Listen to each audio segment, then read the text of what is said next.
Please go to the diary room. Every single season and learn everything that there is to know about everybody. Please make your way to the diary celebrity, Brandon.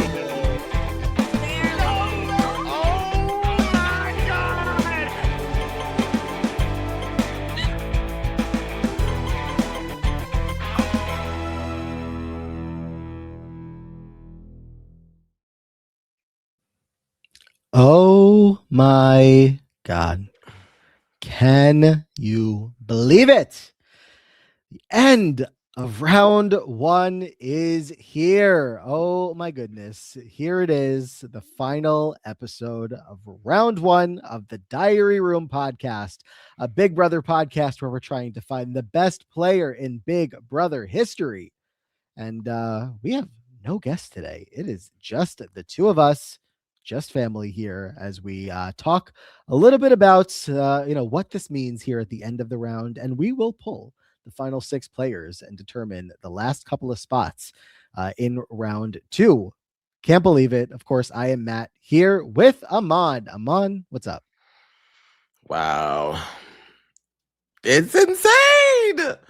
We've done it. Eureka. I'm so excited to get to these last six to really lock it in. Who is going to be making their way into round two? We have had so many matchups, so many great guests, so much great feedback from all of you. So thank you guys for sticking with us through this process. It has been a long time. About a year and 8 months, I think Matt just said before we recorded. And so for us to be finally, finally here in this final stage is like mind-boggling, but I'm excited. I think we did a fairly good job.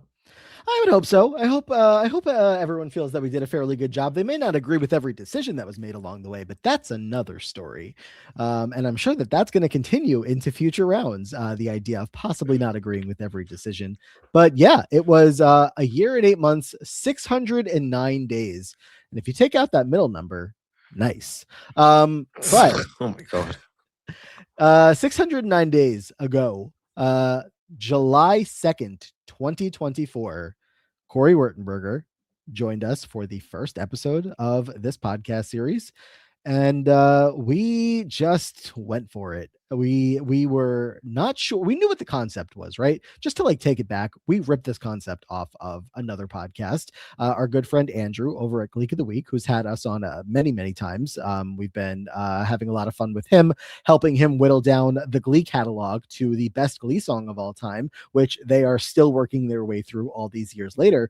And so we said we could do this with Big Brother players, and away we went. We obviously brought in all the different franchises that we know and went for it. And a year and 8 months later, round one comes to an end. Every single player, every player we've talked about, we've brought them out of relative obscurity or just talked about them to death. And we're still not done. Like, we have 2 more rounds to do. So like, this is just the beginning. And I'm just really excited and proud. I'm really excited. Oh, both. I love both of those words. I'm excited and proud as well. I'm particularly excited because I'm starting to put together the graphics for round two, which are not too far off from the ones that we have for round one. But I'm incorporating on the graphics for round two, like each player's graphic that we put on the screen, a little bit of a tribute to the player that they took down on the road to their victory. So all of the players that are no longer with us in the competition, we're still going to see them. We're still gonna remember how they left us along the way. So I'm excited to a little in memoriam, as it were. Yeah, I'm excited to like just keep talking about everybody, because that was the insanity of what we realized what we were doing at the beginning. It was like, wow, we haven't thought about these players in a minute, and to just be able to like go back and have the wildest comparisons between two players, because what we've done, Dan versus Will and versus Derek and versus Andy and versus whoever, and all the greats. We've all done that. Like, we've done the winner rankings, we've done this and that. But I think the beauty of the project here, to pat ourselves on the back, is that we found a very fun way to go through every player and just talk about what everybody has brought to Big Brother for better or for worse. And it's been a lot of fun to just remember, sometimes forget, sometimes have nothing to say about a player, but we talked about him. And I'm really excited to move on to round two because now we really get to get into like the nitty gritty of a lot of these games because so much of what we did this round was kind of just like soft touching on the Heyo. games just to just to remember bits and pieces. So now we really get to be like, okay, now when it's down to brass tacks, who actually is better than the other? So yeah, I'm really excited. This has been such a journey. I feel like this podcast, it's obviously very different than the last podcast that we did when we recapped the entire series of Glee over on the Choir Room. And then after we did a recap of every episode, we talked about every character. Like we Song ranking, rang the entire show completely dry, left nothing left to talk about. nothing left. And we're going to kind of do something similar here with Big Brother. Although, I don't know, we're not talking about like the competitions. We're not talking about like all the twists. We're obviously focusing on the players here, but the whole point I'm trying to get at is there are so many players to talk about. And the angle of how this podcast approaches that, and the fact that we've been able to, of course, talk to so many guests, so many really fun guests from our fellow podcasters to Big Brother players, Big Brother winners, other just fans of the show, our patrons. It's been fun. We're having fun. Yeah. And here's to many, many, many more podcasts. And the fact that we're still going to have to add people too is still so wild to me because there's a whole season that's coming up. I think I saw someone tweet today that the casting just started for Big Brother 27. So yeah, here we go. Or 28. 28. 28. Oh my God, I'm losing my mind. Well, you were a little busy during 27, so maybe in your mind it is 27. Yeah. But yeah, Big Brother 28 will happen during round two. We're working out the details of how we will get them into the mix. Some ideas have been floating around as far as maybe having them face off with round one eliminated players to earn a spot in round two, something along those lines. So we'll figure those details out after the season. It'll be a good problem to have if we can get a good amount of them into this round and round two, I should say. But yeah, there's so many things that we want to get to here, and part of the reason we don't have a guest is so that we don't bore some guest having to listen to the details of our podcast. Round one coming to an end and round two starting, but hopefully those details aren't boring to you because you listen to this podcast and hopefully you enjoy this podcast. A couple things. First of all, next week, don't look for us unless you're on Patreon. We have a couple of things to wrap up over on Patreon, and we're planning to do those as live shows. First of all, Aman, the entirety of round one, we have been doing the losers bracket. Every 5 episodes of this podcast, we have gotten together, and while somebody has come back into the competition, we've also selected one of each set of 15. We've picked out the worst player of those 15. And we have a couple of wild cards in the mix, and we're going to find the worst player in Big Brother history in one final losers bracket finale with the patrons. The worst player ever. Yeah, well, I feel like it's still going to be very contentious. Who is going to be the worst? Because there are some people that are making it to round two that are horrible players. So. Yeah, this is interesting. I mean, if they made it to round two and they should have been in contention to be the worst player of all time, then we might have actually done our job wrong along the way. But I think that even some of the people that made it, that shouldn't have, I don't think that they would have actually been in contention for the worst, the biggest loser. But we also are planning for that ultimate losers bracket, the finale of that series, to have a guest with us. So usually if you are a patron, you listen to those podcasts. Our angle is that we have to agree. We have to come to a decision. Sometimes we just give in to one another. We'll have a guest. We'll have a tiebreaker for that. So that should be fun. And we're also going to have an end of round one party over on Patreon because I don't know if you know this about me, Aman, but I like stats.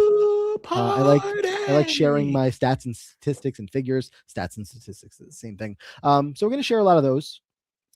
And a couple more battle backs are going to take place. I'm going to have my vote to bring one player back because you already used yours. The rigory of it all. The rigority is coming through strong. Mhm. The allowed Rigori, as far as I get to pick anybody I want, any loser that hasn't won a battle back vote already, I can individually grab you and pluck you from one list and drop you in the other into round Do two. you know who you're gonna choose? I'm pretty confident that of the two names that I'm down to. But before I pick, there will be one final patron vote of all of the losers that didn't win a battle back. So there's a chance that the patrons pick one of my options and then I just take the other. Or I look at the list again and I say, oh, I forgot about you. I don't know. It's not as clear as I think was for you when you had made your vote at the halfway party. Mhm. Which, by the way, I mean, it's been long enough. Aman picked Cassandra. We've said this before, and brought Yeah. Cassandra back in at the halfway party. And I did not use my vote, so I still have it. Yep. Famously taketh away, but then giveth by me. Yes. So yeah, that's like I said, at least the next week, don't expect us here on your YouTube feed, on your podcast feed, maybe 2 weeks, but we'll keep you posted on social media with the exact details of that. So what is happening now that we're going to crown the worst player in Big Brother history? Losers brackets are going to be done. If you've not signed up for Patreon, you'll still be able to go back and check out that whole series. But we're going to be introducing something over on Patreon going into round two. And because we do all of these battle back votes, Aman, we are going to make it even harder to get back into the competition because you're going to have to get the stamp of approval of one of the two of us to make it there. Nomination ceremonies are going to begin in round two, where the two of us will get together on Patreon and we're going to take the 15 latest players to be eliminated and we'll go back and forth and we will nominate a total of 10 of those 15 players to be eligible for the battle back vote. So 5 people, you're just done. Out of here. Okay. Nomination ceremony. Come pop a squat on the couch. Get to voting. Let's see who gets brought back. We need a key wheel. I know. They really do. Some sort of key wheel. Yeah, Somebody we'll make one on Etsy for us. please send it our way. I'll just like sit here with the like giant wheel in my arms and I'll figure it out. But yeah, that's going to be a lot of fun. Nominating players to be eligible for those battle back competitions. We also won't be doing going into the next round the player votes, the patron player votes that we had in this round.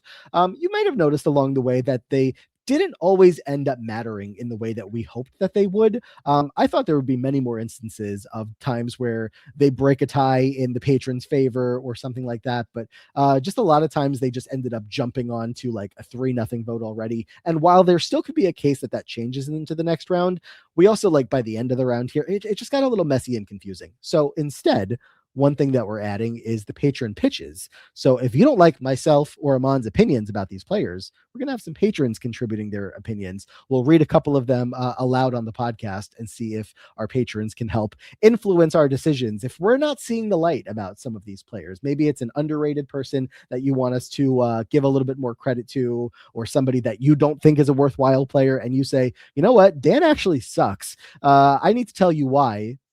We'll read the pros and the cons. Yeah, I can start talking your shit to our face instead of in them comments. How about that? Is it? I But know I it's say not well. talking shit about us necessarily. They're talking shit I about the know. players, I'm just teasing. but it's still talking shit. So you know who doesn't love that. And final thing, I think we, of course, throughout this entire round have been doing our Twitter polls.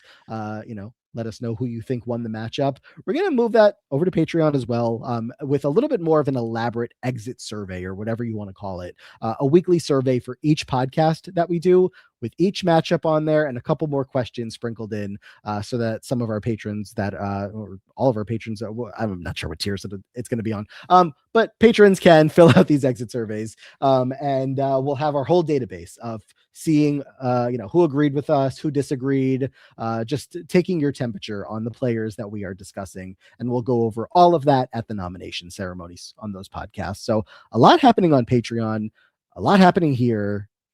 Plenty of more fun guests that we have planned to talk to. I will say though, anybody that's listening to this, if you have a guest in mind that you want us to talk to, if we haven't had them on yet, tell them. Say, hey, you, can you go be on Yeah, Matt and Aman's podcast? please Because do. chances are we might have tried. Everybody go tag Rachel Riley. I will tag Rachel, really. Yes, very much hoping for the Brenchel podcast as soon as possible, as we get to round two. Well, I mean, look, BB27 cast, we want to talk to a bunch of them, and just anybody that we haven't talked to yet. Either let Oh, us Jimmy know. followed me the other day. I forgot to tell you.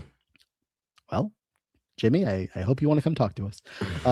Yeah, all these people. Would love to chat with them into round two. Of course, we'll still have many of the great guests that we had along the way in round one, but I mean, round two, it's going to get tougher, more intense. Not that intense. Round Yeah. 3 and 4 and 5 will be intense. Round two, like we're easing into the intensity. Ramping it on up, baby. It's Yeah. getting real. Shit is getting real. So yeah, and I don't know. My final note that I had for myself is to make sure that we said thank you to everybody that has been watching every podcast, listening to every podcast, every guest that we've had, everybody that is, of course, signed up to be a patron of ours on the podcast. If you've left us a 5-star rating and review, we only made it to the end of the round, and we only will make it to the end of the entire podcast series of this project because of you. So thank you all. Yes. I mean, Matt and I would do it just for the love of the game anyway, but it really is appreciated just how much support that we've gotten, and how more and more people find the show because you guys share it, or you're commenting and you're liking and you're subscribing and all of that stuff and really engaging with us in the Patreon. I'll try to be a little bit more present in the Patreon and during round two. I know that I haven't really been super involved with the convo there. But we really do appreciate just all of the time that you've spent with us. It really feels like a nice little community that we've built. So yes. And we love hearing your feedback about the podcast. There's different levels of, I guess, how many or how invested some people are, I guess, that we know that listen. People that just like listen every week, and that's great and fine. There are people that listen every week and just want to let us know what they think of the matchups. And again, the Patreon surveys will be great for that. But like anybody who like really is into the podcast, especially that's joined us. Oh, bye. That has joined us on Patreon, I think have really found ways to give us their feedback about things that we could be doing better and differently. And a lot of things that we do go forward with the podcast are, thanks to suggestions and feedback that we've gotten. All right, we're up and running. We're going to talk about these final 6 players, get 3 more into the next round, and send 3 more out of the competition. Still a chance for a battle back. And, we'll see what their fates are. But let me pull up the wheel. And before we get into, obviously, the polls, we got to talk about who's here. Never have we had a wheel where we have known every single player that's going to come up. But we do hear them on because these 6 players are all that's left. 6 players are all that's left. We know who's going to be coming up. We don't know who's going to be going up against who. So that really can sway how this goes.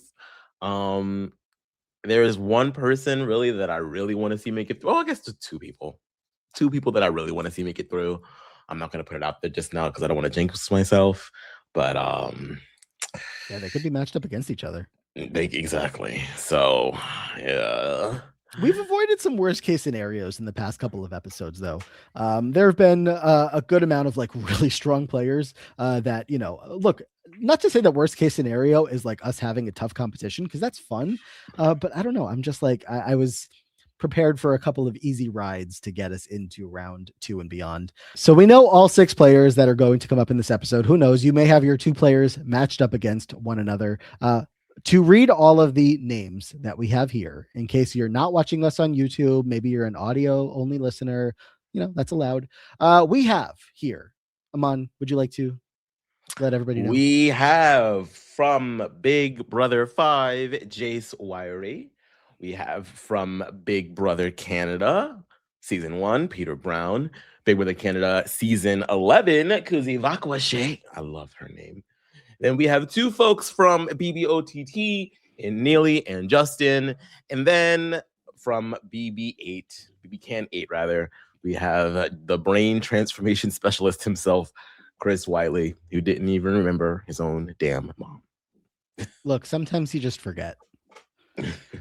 In case you're wondering, how are we going to break a tie? There's only two of us. There's a couple methods. We may still have some Whatever I patron say votes. goes. End of story.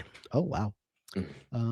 We may still have some patron votes in the hopper that could help out with that scenario. Or in worst case scenario, we will go to the wheel as we've done in the past. If we can't decide between the two of us, the wheel will decide who goes on to the next round. But are we ready? First player Let's do it! of the final 6 here. I know, I can't believe it. Away we go. Spin that wheel. Spin It on does that feel weird, just the thing. two of us. I feel like where's our friends? No one's here. Just the two of us. Well, alrighty then. we're gonna get things started going to Big Brother Over the Top with Justin Duncan. I'm about to make some pizza, yeah. Pizza. I mean, that song should have charted on iTunes. Why did Justin never play a Super Bowl? Like, come on. We have hits on our hand here, people. Yeah, Justin, Big Brother Over the Top. By the way, as you notice, Over the Top is the only season here that is 2 players left in the finale. Can you believe it? Through all these episodes. Yeah. It is one of, unfortunately, the lower seasons on the list of who people had on their wheels. I think people picked up on this throughout the process of the round, but anytime that any guest that we had on the podcast, we asked them what seasons they are comfortable with, what seasons they have seen, what would they want on their wheel. And a lot of people either missed Over the Top or just don't remember it well enough. And it's obviously hard to watch these days, very hard to watch. It's not available to watch on Paramount Plus, so people can't even go back and binge it. So the fact that there's 2 here in the finale, not surprising to me. Yeah. I'm always kind of shocked when people haven't seen BBOTT because I feel like BBOTT ended up being the entry point for a lot of people as well. So it's kind of hard to find it now. It is a bit of lost media. I'm sure there are ways, but I always recommend anyone who's a fan of Big Brother to watch the season. It's just such an interesting experiment for the show. It certainly is. Do we have notes on Junkin? Junkin? Wow. Justin Duncan. Wow. Wanky. All right. Justin is mostly remembered for his funny, laid-back personality and his song about pizza. He won the POV in week 3 and managed to make it to the final 4 before being evicted. He was also a member of the Late Night Jamboree, aka the Misfits. Sure was. Now, this, I think, might be one of those players that you were talking about as far as, hoping for the best for them here. And I get why, if that's the case. He is such a ray of light on that season. And he was up against a couple of people in the house that obviously this is a split house scenario, but I'm thinking specifically of like his interactions with Monty that were not great. On Monty's end, and he had to live with that person in the house, talking to or about him in such a way.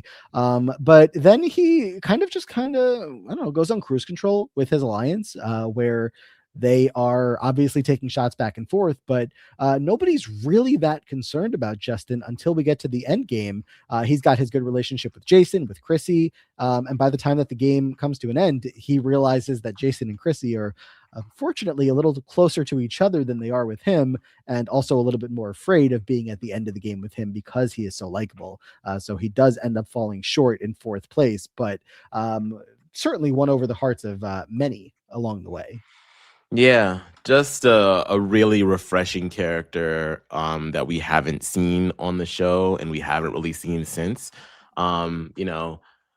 A lot of people were famously recruited for BBOTT. The casting was a little different. It wasn't Robin Cass that did this one. This was actually the current casting member, Jesse Tannenbaum, famously cast for this show. And they kind of just went out and just found people. They weren't really taking too many people that were like, fans of the show. There were a few on there, but they found Chrissy on the internet because of her viral video. They found Duncan somewhere. I think Duncan. Yeah, they probably had a Duncan. They found Wait, Shelby you called him Duncan. Huh? Oh, did I? Oh. You said they probably have a Duncan. They found Justin at the Duncan. They found Shelby at the bungalow. They famously just found a bunch of people. And Justin, I think, was like a prime example of like, I'm just here, bro. Like, I don't really know what's going on. just but very, very fun. Um, just he really wasn't there to like just play a game. He was kind of just there to like just win some money for his family, and that was kind of it. And like if you vibed with him, then he vibed with you, and then if you didn't vibe with him, he was not shy about telling you that he didn't fuck with you. And he would even get into it with his own alliance members. Like towards the end of his game, he was getting into it with Chrissy and Jason, Yeah. acting all standoffish. I guess because he could sense that he was going to be the one to go. But yeah, he just like you said, he really was just on cruise control the entire time. He won a couple things here and there. He was a vote for his side of the house. But he really kind of tended to stay out of the heavy game competition, game conversations, and left that to Jason and Danielle and Chrissy. I do feel like my memory is telling me that if he got to the final three, he's the winner of the season. If he got there with any of the final four, I would think that he's the most likely person to have gotten a little bit of vote from both sides. I mean, granted, like the audience was so split at that point. So, you get to the end and all of the Late Night Jamboree fans are voting for Jason. All of the Ball Smasher fans are voting for Morgan. But I think that Justin could have gotten all of the votes from the Late Night Jamboree fans and some Ball Smasher fans votes because he was likable. He does have a little bit of a hiccup at the beginning. The situation with Monty started, I guess you could say, in the moment where he is getting in the shower and he like strips down before he goes into the shower. And I think it was Morgan that was in the room, and she like saw some stuff and she was like taken aback by it. Monty was pissed that Justin would do that, felt like Morgan was being disrespected. So again, it starts a little bit rocky with him and the rest of the house, or at least with that side of the house. And then Monty makes some comments that are not great. And it's just, again, messy. But once they do get past that, he goes on to just kind of glide through the game. Eventually, as we keep saying, when he gets to the final four, I don't know. I think it was a mix of a little salty that he was not going to go to the end, and also genuinely seemed like he was missing his family on Thanksgiving, as they were all like cooking Thanksgiving dinner for all of them, and he was like laying in bed all day, and he was giving Chrissy like a whole attitude, being like, I don't want to go out there, whatever. And she was like, you're my friend and you're talking to me like this. It was a little chaotic, but Yeah, we got through yeah. it. We've never heard from Justin. No, I think I saw one update about him. He had a daughter a couple years after I the heard show. something about that. Yeah. But yeah, he just. I remember a lot of people were like comparing him to June's song during the show because he just was so low key and he spent so much of his time in the kitchen cooking that he just was able to be in conversations that way. But yeah, I mean, he really relied strategically on his alliance to do all of like the big game decisions, which didn't really leave him with a safety net towards the end. I think instead of distancing himself from Jason and Chrissy, he probably should have tried to campaign for himself, because I think there is a world in which he can potentially persuade either of them to take him to the end. I mean, it is definitely hard because BBOTT America has a vote there, and obviously America loved Justin because he was just so funny. So that is a bit of a risk for anyone to take him to the end. But I think that there's still a world in which he could have charmed his way there. He just kind of just gave up and decided to just accept his defeat. Yeah. Well, hopefully he doesn't have to accept his defeat here for all the Justin fans, including you. But we have to find him an opponent, and there are 5 names left. It could be an OTT on OTT matchup here. Neely is available. Is it going to be? It is not. Oh, wow. Interesting. Chris Wiley, Big Brother Canada 8, the brain surgeon who could not recognize his own mother in a Wendy's window. Justin versus Chris. Yeah. Interesting. Now, Chris was certainly in power during his time in the house. I think he was the first HOH of the season, and really had a hand in shaping the house to the disaster that it ended up being. Yeah. He I'm pretty sure I'm trying to find some information because there's no notes for him. Mm-hmm. Yeah, I'm fairly certain he won the first HOH. And he sort of like did a pretty decent job of sort of setting himself up with quite a few different people. He was kind of had his hand in multiple alliances, and ultimately tried to do what was best for the house during that HOH to not ruffle too many feathers, which some people took issue with because they were like, okay, you're not even going to try to like make something happen here. I do think that first week he got off a little easy given the fact that Nico was just so stressed of it all and wanted to go. So I Well, think he still makes a play there. He got Michael out. yeah. He takes the first swing at the evictors, and it lands. I think Kyle was definitely a little bit more instrumental in getting or whipping the votes together to make that happen. But you know, Chris did what his alliance wanted him to do, and he was sitting pretty going out of his HOH. Like no one was really trying to come for him afterwards, which is always good. So yeah, he wasn't taking I would say my favorite approaches in organizing himself in that week. A lot of his conversations with some of the women in the house were not ideal, just in the sense of he, when he talked to Maddie, he was talking about like, oh, I want Michael out so that you'll trust me more and you'll be more on my side. And it was just giving like very, I want to control you. And that was weird. And the way that he talked to Brooke as well, it was just like, I feel like there was a lot of mansplaining from him to mhm. the women just about like how Big Brother worked. And it was like, dude, you're with a lot of people that like know this game very well, let alone like the women that know the game very well. So like relax there. But I mean, it only takes like the one scene of him not recognizing his own mom at the Wendy's window, if we haven't mentioned that enough times, to see that like there, maybe it wasn't all there. I don't know. Just as far as like being in the house, it seemed like there was something that was a little off about what he had going on for himself. And I think he probably could have gone on to be a strong competitor in the season, but a lot of his social game I felt like was lacking. I didn't feel like he was the most well insulated as the groups were forming in that house. Mhm. It was like, the Kyle, Sheldon, Brooke, Vanessa group that was becoming a thing, and Chris wasn't, I don't think, a part of that.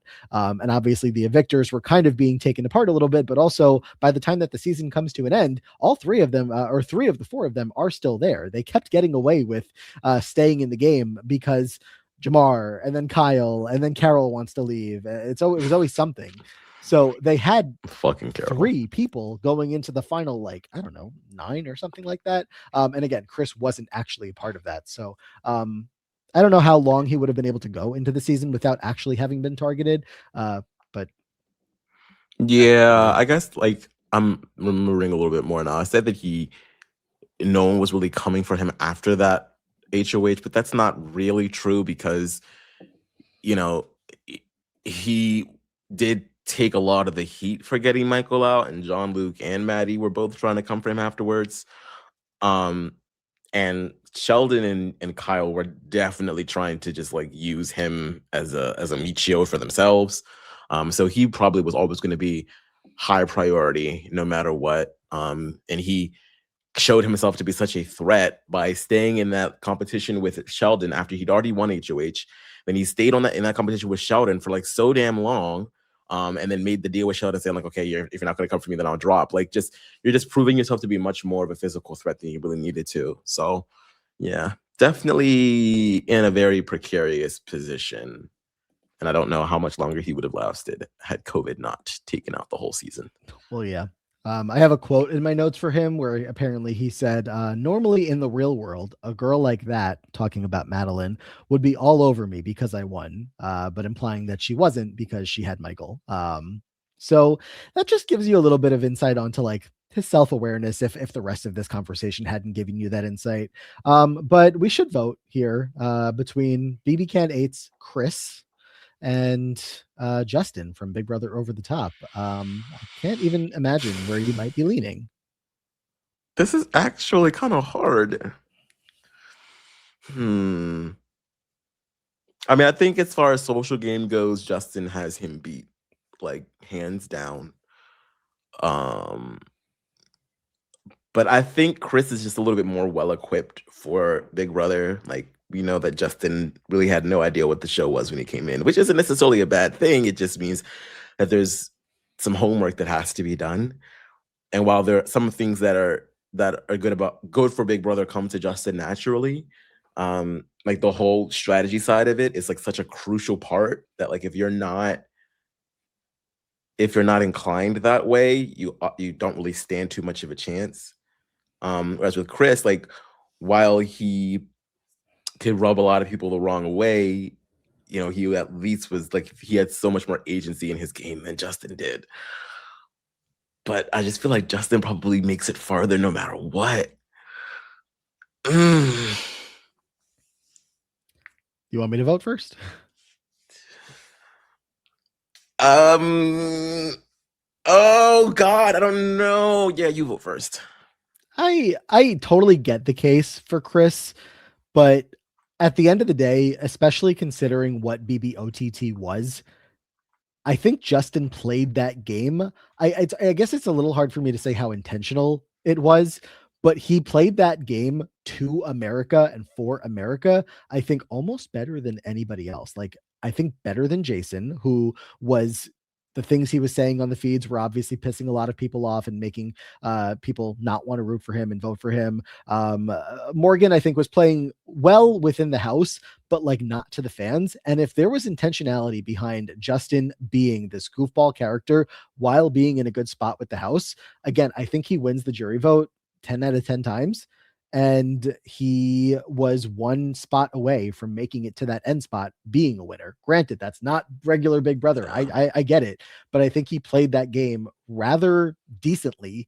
Didn't ruffle feathers anything beyond calling Monty out for Monty making racist comments. And Chris didn't have a lot of self-awareness, so it's pretty easy for me to say Justin. Okay. I will agree with you and go for Justin. I do think, yeah, I think I needed to hear that. He really could have won. Like no one wanted to take him to the end because they knew that he would win.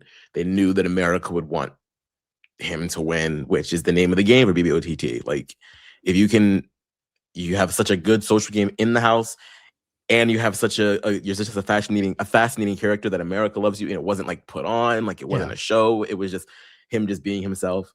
I think that and I think he made decent connections with the other side of the house, probably more than anybody else. He did. Maybe Whitney, Whitney kind of crosses lines the other way, and then Whitney and Justin actually had like we a really should have a celebratory dinner. And Whitney and Justin's relationship is why Whitney is even able to be a number for the for the late night jamboree, because also she was close with Chrissy, but specifically her and Justin had a good relationship, and so Whitney felt like she could have a safe place working on his side. He I think was definitely shown to be a bit of a goofball, obviously, but I think that a lot of his conversations showed that he was a very intelligent thinker that was playing the game just as much as the rest of them, even if he wasn't directing it very well. Again, whereas Chris might have been directing things a little bit more, but not in a way that was any kind of behind the scenes, and his head was so high above the water that it was just waiting to get chopped off.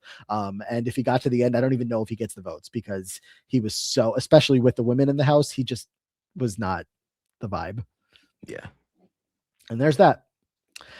Well, one matchup down, 2 to go. Back to the wheel. The final 4 players of round 1. We have Neely, we have Peter, we have Kuzi, we have Jace. Wow. What a wheel. What a weird ass wheel, yo. Who's it going to be? Up next today, we're going back to OTT? We are. Look at OTT not being last. Neely. All righty. Are we going to have as much to say about Neely as Justin? I don't think so, but we'll talk about her.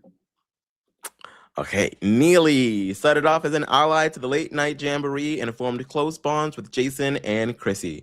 Despite trying to put an end to the severe animosity between both sides of the house, she was nominated by America in week 4 and sent home due to America's vote. She was known for her witch hat and for infamously lying about her age. lying about her age, and also she came into the house off like a major weight loss. And Mhm. that was like a big part of her story, that she was kind of like discovering herself as like a new person, like in front of the cameras and all this stuff. And I don't know, that was something of us getting to know her. I feel like that was a big part of her story. Obviously not for her gameplay or anything like that, but yeah, Neely is a part of the late night jamboree, but she is such a quiet player. And when she ultimately ends up going out, I would say, no offense, but to her, but we felt no difference on the season. I say that despite the fact that her eviction is one of the biggest moments of the season. It was like one of the first times that we, I guess, saw the audience shift away from Jason's side and vote out someone on his side from the late night jamboree in favor of the ball smashers. I need to double check because I don't remember who she was on the block up against, or if you just said it, I forgot. Was it Scott? It was definitely a I ball feel like smasher it of was them too. Scott because I remember Um, didn't Scott like clap obnoxiously? yes, yeah, it was.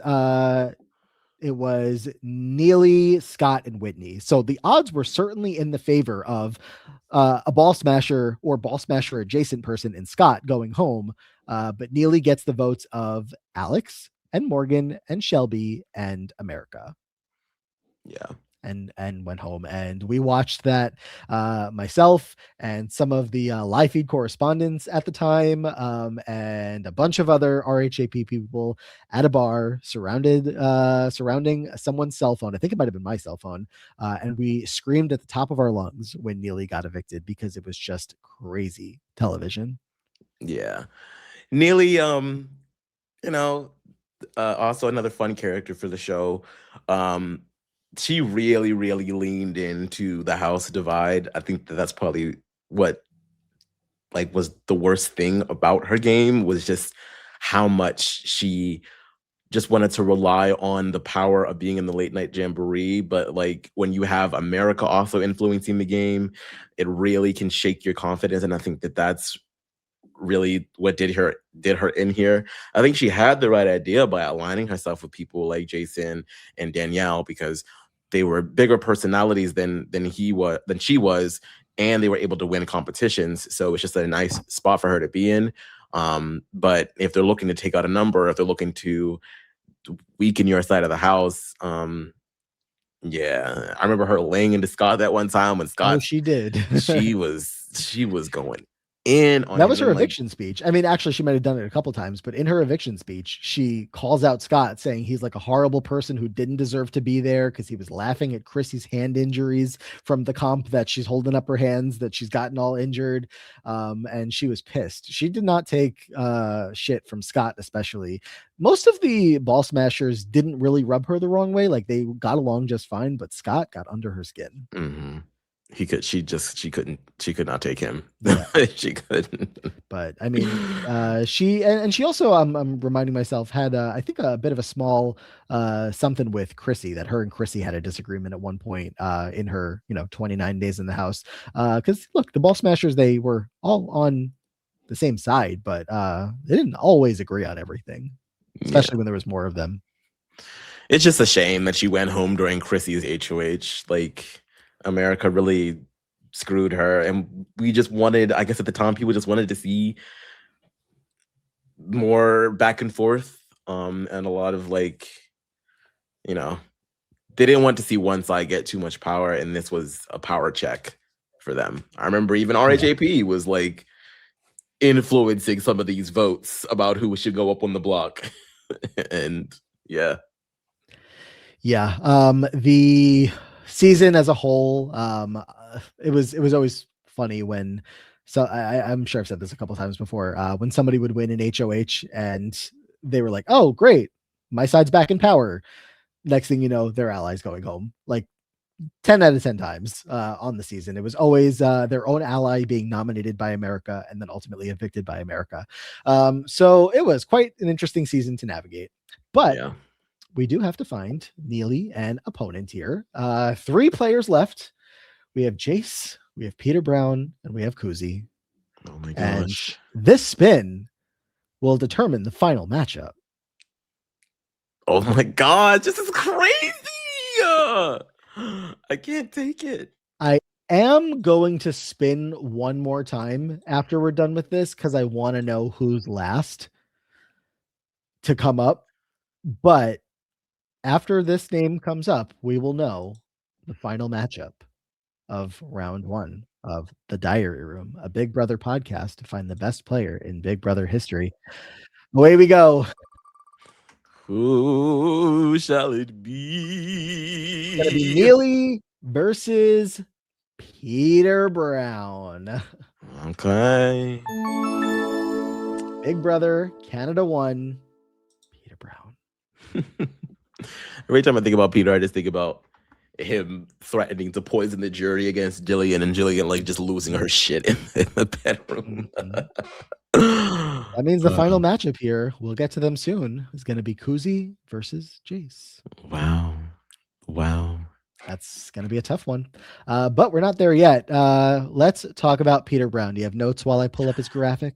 Yes. Peter began the game in a good position, being in the Quattro Alliance and having a final 2 with Alec named the Shield.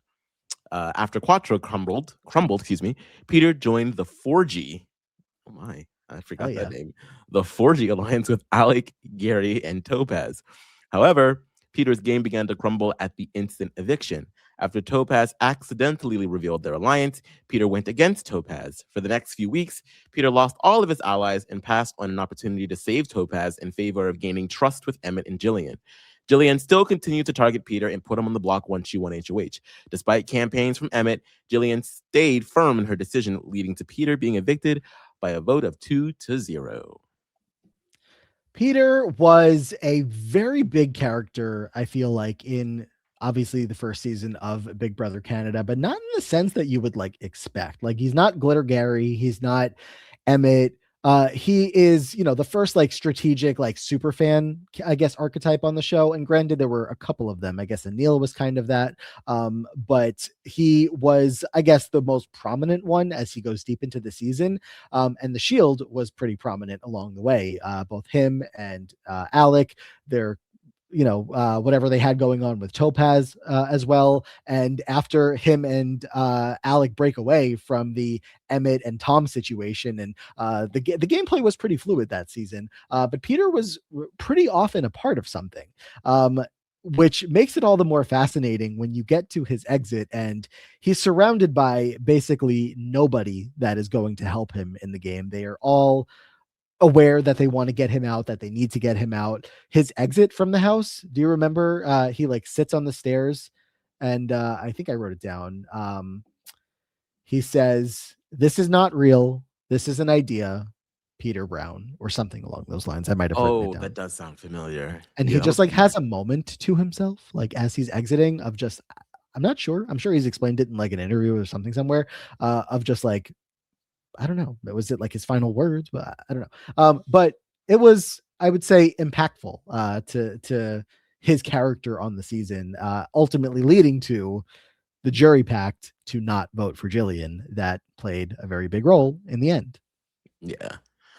I mean, I think Peter, like the blurb said, I think he started off pretty well. I think he did all of the things that you should do when you first get into the game. You find yourself a good alliance, you find yourself a good duo alliance, and then you sort of like lay low as much as you can. I do think that he was a little bit too passive and with the way that he played, and literally all of his alliances crumbling around him. Yes, he's the one that sort of like makes it the furthest out of the people that he's working with, but he has nobody left to really that has any like real bond with him. I think that he didn't spend enough time actually creating real bonds. I think that he was so focused on creating this character that we saw in the Diary Room. And, it's the first season of Big Brother Canada. He's obviously modeling himself after people like Dr. Will and Dan. And I think that he was really focused on creating that aura for himself, that he was lacking some of the fundamentals of what a good social game is going to bring you. So I think he's pretty decent, and I think that he's one person that would really come in again and improve. I would have loved to have seen what he would have been like on Big Brother Canada 5, or if there was ever a Big Brother Canada All-Star season. I think that he is definitely a number one pick to return. And yeah. Yeah, he was definitely, a strategic force in the season. Not to say that he was like the biggest strategic force in like a Big Brother house by any means that we've seen, but he was navigating the game with intent. Is kind of what I'm getting at. Like he was always thinking, and you can't say that about every Big Brother player that they're always trying to get themselves to the end. Luckily, you can say that about maybe most, even if it doesn't go their way. I'm thinking all the way back to Corey's words with us, I think in the first episode of like, most Big Brother players are actively bad. I don't think Peter was actively bad, but I do remember him making some questionable decisions along the way, especially when it's just him and Topaz in the house. And I feel like there was a bit of a falling out there where he just decided that they weren't working together anymore. If the details are a little bit fuzzy for me. All to get trust from Emmett and Jillian. Like, and a piece of it did work. Like Emmett did try to get him to stay. It's just that Jillian was just like not having it. So, and of course, Jillian's not going to have it if you're sitting up here telling you I'm going to poison the jury against you. Like, and he was so bitter. Even his jury question, I think, was like really snarky, and he voted for Gary. Like, so yeah, he's a bitter Betty. So, Peter versus Neely. What do you think? I'm gonna give it to Peter here. I would have loved to have seen Neely make it through, just because BBOTT is always will be famous in this house. But yeah, I think Peter definitely has her beat for sure. Yeah, I don't know how far Peter goes in this. I think that it could even be as early as next round that I could see him getting knocked out because of just like I mentioned, like some of the details, some of the flaws, some of the decisions where you're like, maybe you should have gone this way instead of that way. But the fact that he was, again, always trying and he was such a big fan of the show, he knew how to play, even if I guess the execution wasn't always perfect, that, maybe he does win his next matchup. I don't know. But for now, Peter, in the second to last matchup of this round, advances. And I will mention, of course, there was a patron vote from Kayla on Peter Brown. So if we did have a tie here, Peter would be the one going through. Okay.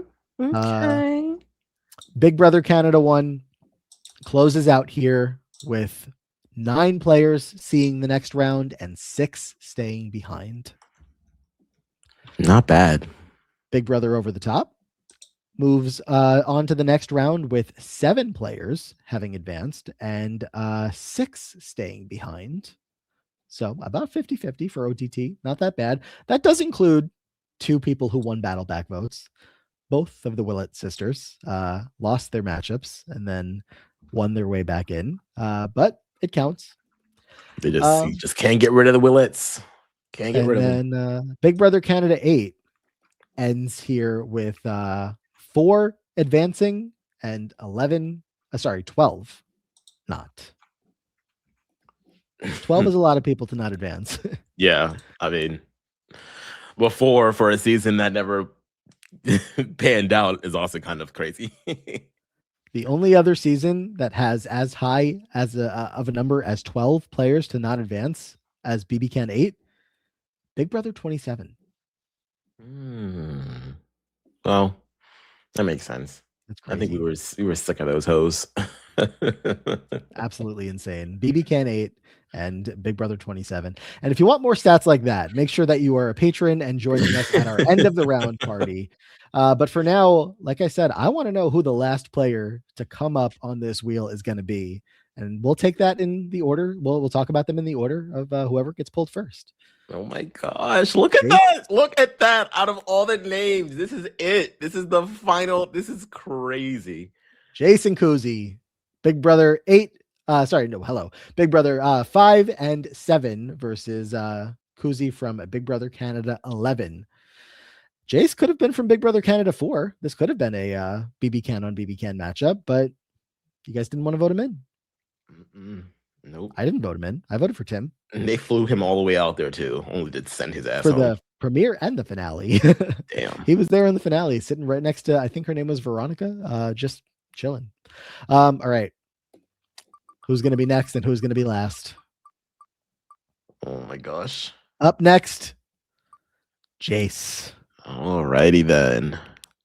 Kuzi. I feel like that's the expression save the best for last. Kuzi's a good person. person to have that spot. If it was Jace, we couldn't have said we're saving the best for last. So let's get to Kuzi in a second, but just look at that wheel. I mean, if It's anyone empty. if anyone has Kuzi's contact information and wants to help us get her on the podcast, I mean, look, like what bigger diary room history is there to be made than Kuzi is the last player on the wheel in round one? The last player, man. It's crazy. I can't. First, we're going to talk about a Big Brother All-Star question mark, Jace Wyrie. Yes. All right. Jace. On BB5, Jace became the leader of the Four Horsemen and quickly took the fall once the alliance imploded. Jace became a comp threat, winning 1 HOH and 2 POVs. He was evicted in week 5 by a vote of 6-1, becoming the first victim of the backdoor strategy. He placed 10th. Jace returned for BB7 after winning the first HOH. He began to play both sides of the house. This came back to haunt him as he was nominated by James during week 3 as a replacement nominee, which caused him to start trashing the backyard. After a plan to save him fell through, he was evicted in a unanimous 9-0 vote and placed 12th. He was accused of being part of the Mr. and Mrs. Smith alliance and his former rival Diane. On finale night, this was confirmed as an alliance made before entering the house. Jace was later a candidate to be a house guest on BB Can 4, but lost a public vote to Tim Dormer. That's Jason like a nice way. That's like not even getting into some of the more the aggressive alpha male of it all. Yeah. And who could have seen that coming when Jace shows up on Big Brother 5 and enters an alliance called the Four Horsemen, with 4 or 3 other alpha dudes, and yeah, he spends the entire whatever amount of time he was in that game, just shirt off alongside Scott, also shirt off, just broing around that house, saying whatever was on their mind, acting like fools, and somehow, I guess, not getting evicted first or second. Obviously, they both ultimately get evicted before the real game players can go on and have a season for themselves. But 4 people in the house of what, like 11 or so that they had in those early seasons was a pretty good amount to get the game started with. So it's not like he started off terribly, but the social game that comes with the Jace Wyrie, especially in Big Brother 5, is not one that's going to get you far too often. And then his run in Big Brother 7, of course, speaks for itself. He showed up and he tried. He had the pre-gaming with Diane down, but it wasn't really being hidden, I don't think, from many of them. And even if it was, they didn't really have room in their game plans for Jace to fit into any of that. Yeah, Jace he just doesn't have an off switch. He was always playing the game at like 100%, and that made so many people very, very nervous to be around him. And he also wasn't very subtle with just like calling him and his alliance the Four Horsemen. Like you're like putting like a giant target on everybody's backs. And him winning HOH, the first one, did him absolutely no favors, although I guess it was a big favor because he probably could have been a very big contender to go home first because he was rubbing everybody the wrong way. But one of the worst cases of HOH-itis that we've ever seen, just thought that he was like the supreme leader of the house. It's like, bitch, you won a little competition. Like, calm down, okay? And yeah, BB7, I mean, like you said, he tried and he did what he could. But I think there's still things about his game in BB5 that he took into BB7 that he didn't really learn his lesson. And you're dealing with people that are way more like cutthroat for BB7 than you were on BB5. So it was just never going to work out well for him. Interesting character, but yeah, not the best Big Brother player. He just kind of walks around the Big Brother house like his shit doesn't stink, and like he, like people should kind of bow down to him. And he's the kind of player that, if you start to come for him, he's going to take it personally and he's going to make it a big deal rather than what a good player would do and say, hey, but like, what if we could work together? Or, oh, I did something to bother you or something like that. Let me apologize to you. Let me be a human being with a social game in this house. He was focused on, how can we get this group of guys plus his showman's Holly, how can we get all of us deep into the game? And again, it worked for a little bit because they had won, the first, second week, whatever it was. But eventually when the rest of the house was filled with pretty decent game players, Diane Henry, Karen, Nokomis, people that were very much not going to sit back and let Jace and Scott run the house if they had anything to do about it. And honestly, even Drew, who is going to step in week 3 and put Holly up, not caring about getting rid of one of their numbers, I'm making air quotes, because she was Jace's number, not his number. So while maybe, she would have not gone after Drew right away, Drew still did, I think, what I consider a good move there, and took away one of Jace's numbers, allowing, the rest of people that he had more trust in to kind of feel better about him. And when the time came to take shots at these guys, of course, they're going straight for Jason Scott. So neither of his 2 runs are the most impressive. But I mean, not to like put the cart before the horse here when it comes to this matchup, because like just because Jace I think was a bit of a hothead doesn't mean I thought he could never win a matchup. But I do think it might be a tough one for him here, because Kuzi's got a lot to talk about. Anything else on Jace? Nope. Kuzi's got a lot to talk about, even though she's of course from a season that we don't have a lot to talk about because we didn't get live feeds. But let me pull up the last player. Let me pull up the last player's notes. To come up in round 1 of the Diary Room podcast. It is Kuzi. Wow. Okay. Kuzi. A dominant social player, Kuzi found herself in a great position early on due to her strong social game and core alliance, the Shady Bunch. However, Kuzi's game started to deteriorate in the jury phase of the game due to poor strategic decisions, along with her losing trust with her core alliance and other house guests. After the Girly Pops went on an unexpected comp run, Kuzi's game ended at the final 7 due to the Girly Pops viewing her as a major jury threat, along with the primary target, Ty, winning the POV. Kuzi was evicted by a vote of 3-1, placing 7th. What a legend. And I don't say that lightly. Kuzi would go on to be on the Traders Canada. They said, "Oh, you guys found a legend in one of your final seasons that not a lot of people were even watching. Well, we'll take your star and make her shine even brighter." And she did. She was really fun on the Traders Canada. I won't spoil, I guess, much more about how that all goes, but she was great over there, and she was just an instant star on season 11, to the point where the cast wasn't filled with people that we were rooting for. There was obviously some, but for me, a lot of the season was kind of Kuzi or bust, and eventually we go bust because Kuzi's gone, and that was really tough. 7th place, but there's still people going towards the end game. Daniel C, particularly, that I feel like I was rooting the most for at that point, but Kuzi was on a whole level of her own, as far as like who anybody that was watching, we were like watching every second of Kuzi. She was playing the game and she was entertaining the hell out of us along the way. The fight that she gets in with Zach on his temper tantrum week. Again, not enough people were watching, but it was Big Brother, history in the making. Yeah, just she just had such a commanding like presence, like, and so much of like she was like so integrated in all sectors of the house in the beginning that like all types of information would go through her, like just a hub of info and gameplay. Just really fearless in how she would move about the house. But just as that makes her very attractive in the beginning of the game and someone that you want to work with towards the end, it's really like, okay, a lot of people started to feel like they were playing Kuzi's game, especially the Girly Pops, and they needed something to build their own resumes up. So she just was a primed and juicy target at the end there, especially with all of her alliances crumbling the way that they did. It was going to be a tough road to get to the end. But she still fought. She fought like hell and campaigned like hell to keep herself safe.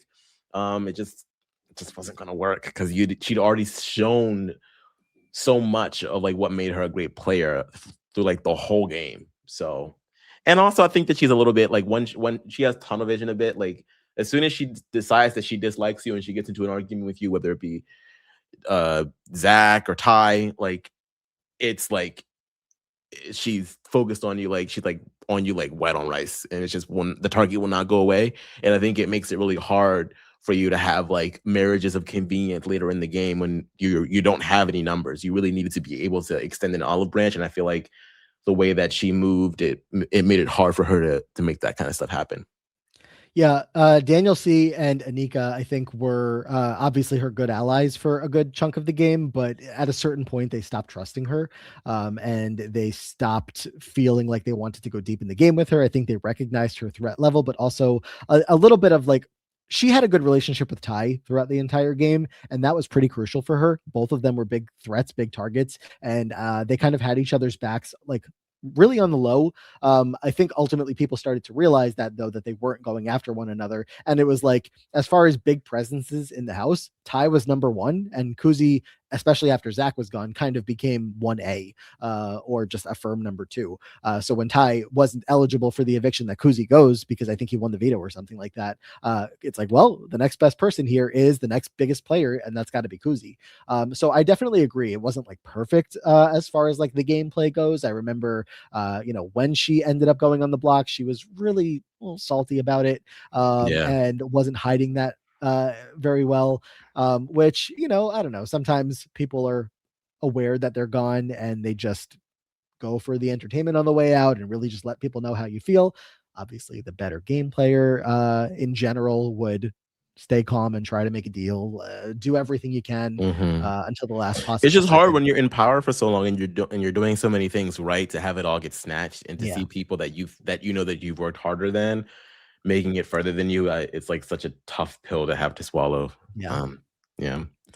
But she had a lot of good relationships. I mean, again, with Ty was very beneficial for her. With Hope and with Jonathan, I believe both there was a connection there.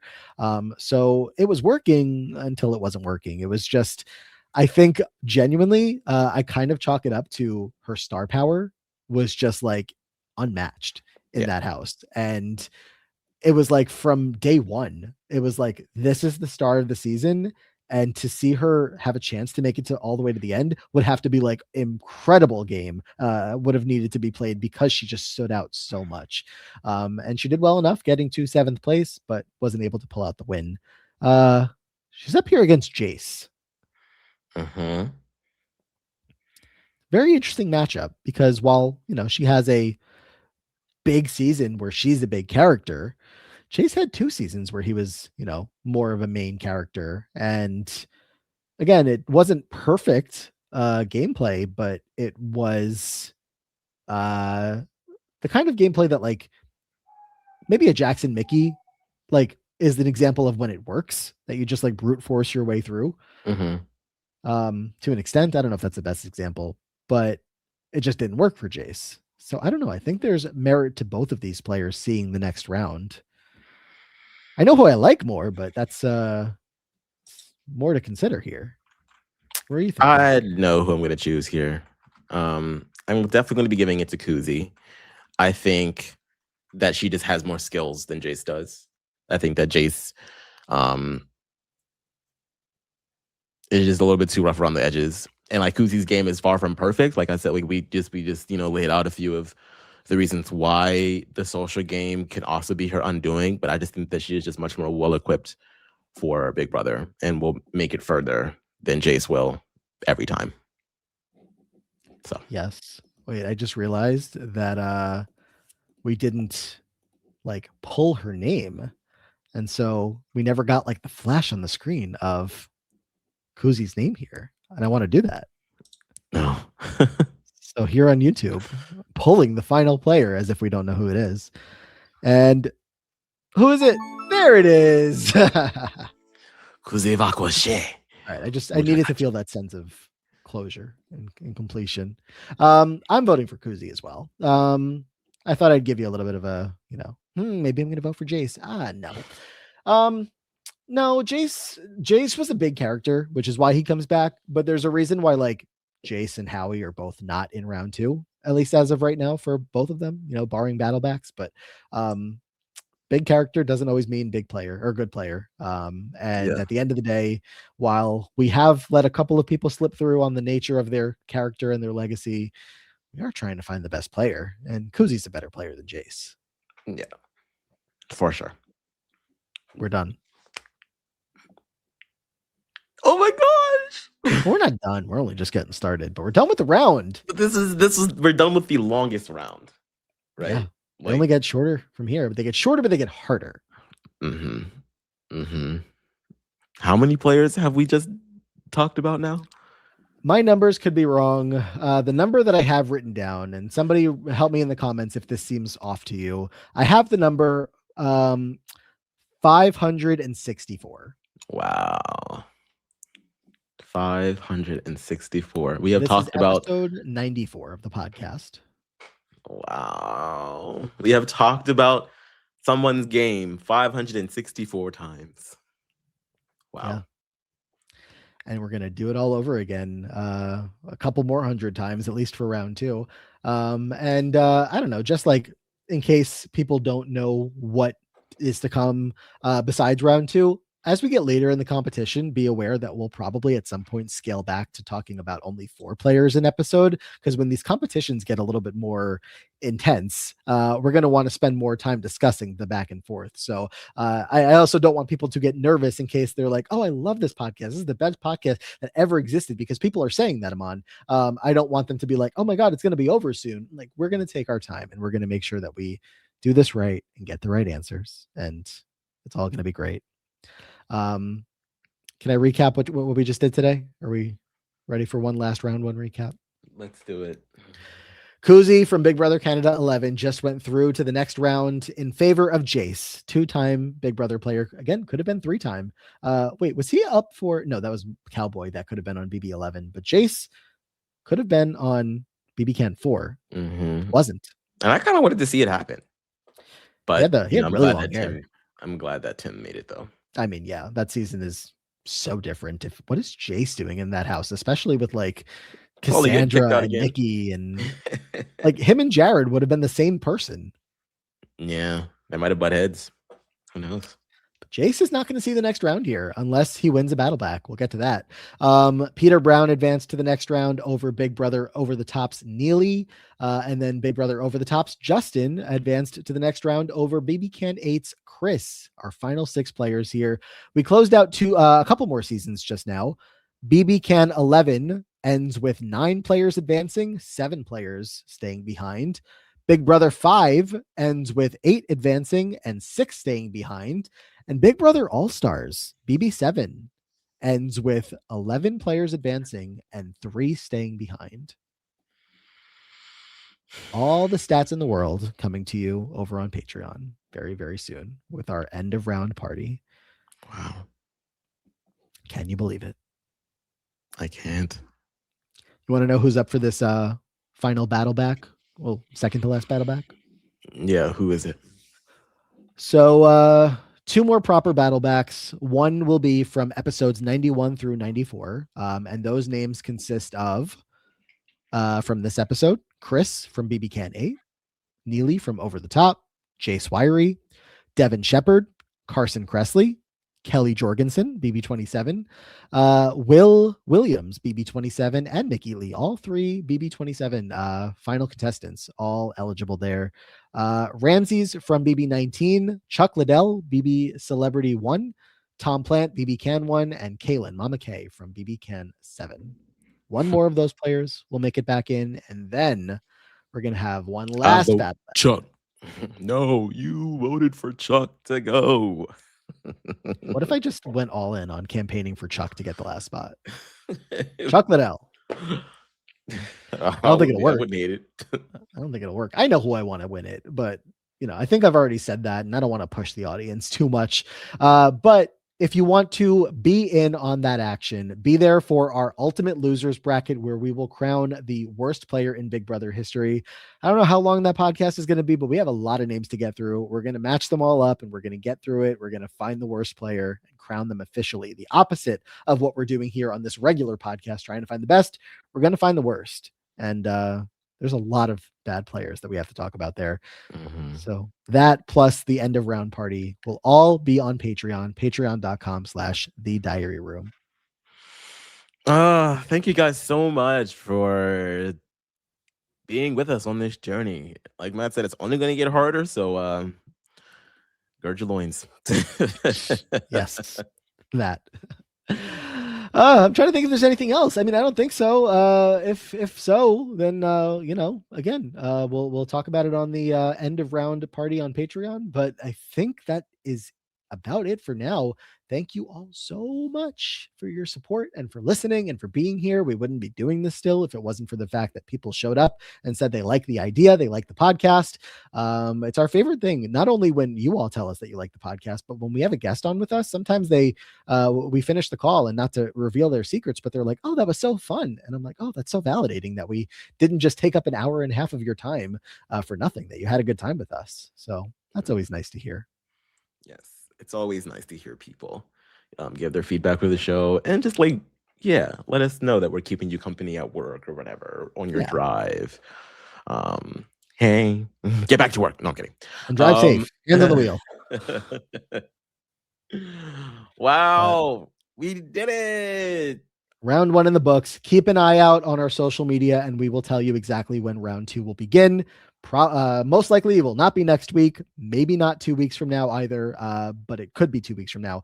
Keep an eye on our social media. We'll tell you exactly when, once we get all of that organized and ready to go. Got to get through a couple of get through. We're gonna have some fun on a couple of live shows on the Patreon feed. But until then, I think that's it. Thank you all so much. And for one last time in round 1, did I say? I didn't say. There was a patron vote on Kuzi.